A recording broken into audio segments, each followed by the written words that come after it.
आज की कहानी का नाम है सास ससुर हो तो ऐसे। मम्मी जी, आपको पता है हमारा ऑफिस हम सबको थाईलैंड ले जा रहा है। ऑफिस से आते ही शिवानी चहक कर अपनी सास ममता जी से बोली, क्या तुम भी जाओगी? ममता जी ने सवाल किया। हाँ मम्मी जी, आपको पता है थाईलैंड घूमना मेरा सपना है। मैं तो हनीमून पर भी वही जाना चाहती थी, पर मोहित को दुबई जाना था। पर अब ऑफिस के बहाने ही सही मेरी ये विश पूरी हो जाएगी। शिवानी अति उत्साहित हो बोली। पर बेटा, तुम्हारे पापा को घर की औरतों का यूं ट्रिप पर जाना पसंद नहीं। उन्होंने कभी मान्या, शिवानी की ननद, को कभी इजाजत नहीं दी। पर मम्मी जी, अब समय बदल रहा है। फिर मोहित भी तो ट्रिप पर जाता ही रहता है, मैं क्यों नहीं? आप पापा जी से बात कीजिए ना। बस 10 दिन की तो बात है, प्लीज मम्मी जी। शिवानी सास के गले में प्यार से बाहें डालती हुई बोली।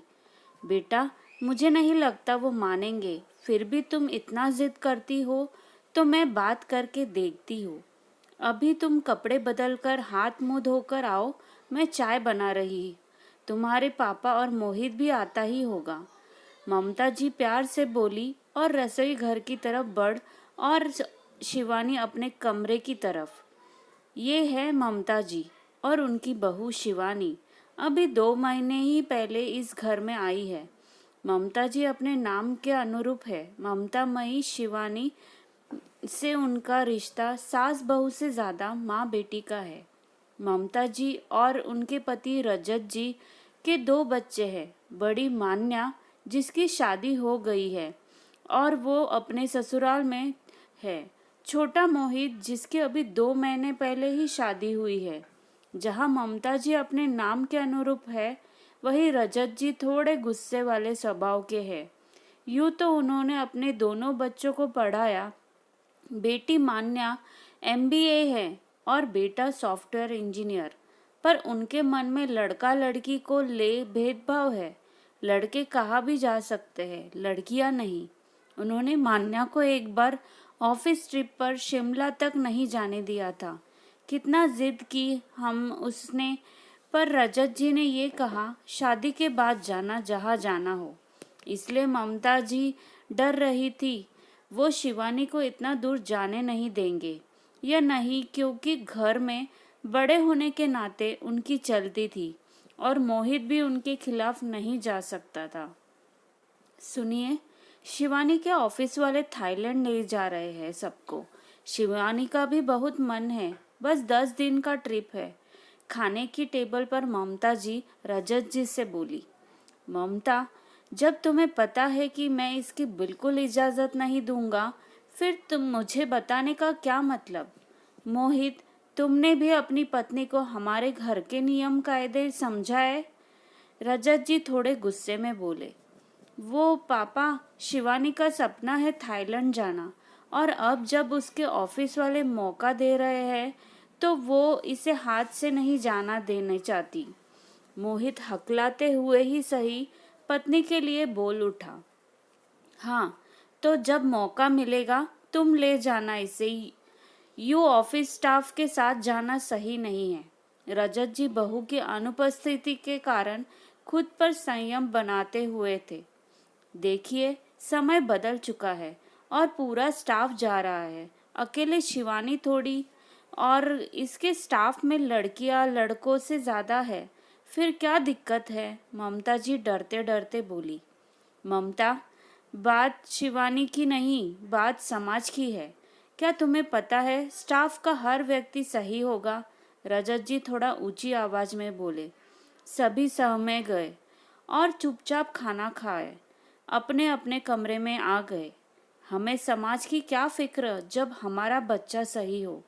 क्या समाज के डर से हमें हमेशा अपनी खुशियों को मारते रहेंगे हम? शिवानी बिटिया दूसरे घर से आई है। उसे हमें यहाँ रहने का, रमने का मौका देना चाहिए ना कि उसके अपने उसूल उस पर थोप उसके लिए रिश्ते बोझ बनना चाहिए। कल को हमारे बुढ़ापे में अगर इन्हीं बच्चों ने हमें बोझ समझ लिया तो तब क्या करेंगे आप? थोड़ी देर बाद कमरे में आ ममता जी रजत जी से बोली, ममता, जब उस दिन मैंने मान्या को मना किया था तब तुमने यूं मुझसे बहस नहीं की थी, फिर आज ऐसा क्या हो गया जो बहू के लिए मुझसे बहस किए जा रही हो? रजत जी थोड़ी ऊंची आवाज में बोले, मान्या हमारी बेटी है, शिवानी बहू। मान्या को दूसरे घर जाना था, शिवानी दूसरे घर से आई है। मान्या हमारे साथ पैदा होने के बाद से रही, वो हमें समझती है और शिवानी को अभी हमें समझना है। उस पर ऐसे बंदिश लगाएंगे तो कल को तो दूसरी लड़कियों की तरह चाहेगी कि अपने पति के साथ अलग रहूं। फिर क्या करेंगे आप? वक्त के साथ इंसान को बदलना चाहिए, तभी खुश रह सकता है वो।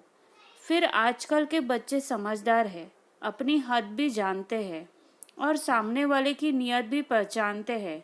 हमें तो बस उनका साथ देना चाहिए, जिससे कल वो हमारे साथ रहे। ममता जी एक रौ में बोलती चली गई। रजत जी उनका चेहरा देखते रहे, क्योंकि आज से पहले ममता जी ने कभी रजत जी को इस तरह नहीं समझाया था। ये बहू का प्रेम था या अपने भविष्य की चिंता, जो भी था, पर बात तो पते की ही कही थी ममता जी ने। रजत जी वहां से उठकर बाहर चले दिए। ममता जी डर गई, कहीं रजत जी बहू को कुछ ना बोल दे।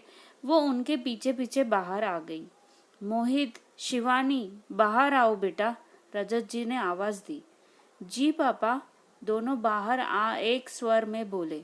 शिवानी का चेहरा देख साफ पता लग रहा था कि वो रो रही थी। शायद अपना सपना जो पूरा होने को था उसके टूटने का गम था, या फिर ससुराल की बंदिश नागवार गुजर रही हो। तो थाईलैंड जाना तुम्हारा सपना है, जिसे तुम जल्द से जल्द पूरा करना चाहती हो, रजत जी ने शिवानी से बोले। नहीं पापा जी, वो तो बस ऐसे ही सारा स्टाफ था साथ में, और स्टाफ के साथ जाना अलग ही एक्सपीरियंस होता है। पर कोई बात नहीं, मैं कोई बहाना बना दूंगी, शिवानी नम आंखों से बोली। क्यों बहाना बनाओगी? जब मन है तो हो आओ।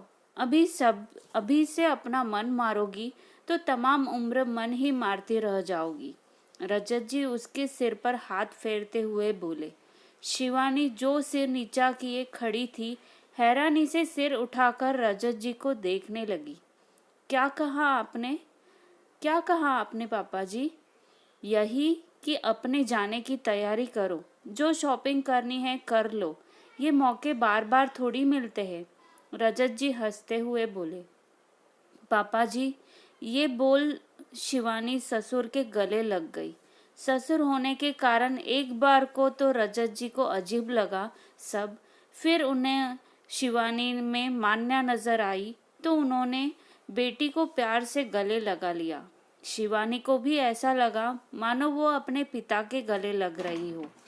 पास खड़ी ममता जी के चेहरे पर मुस्कान और आंखों में आंसू आ गए। अगर आज की कहानी आपको पसंद आई होगी तो प्लीज़ मुझे कमेंट में लिखकर ज़रूर भेजिएगा। आशा करती हूँ कि आपको ये कहानी ज़रूर पसंद आई होगी। धन्यवाद।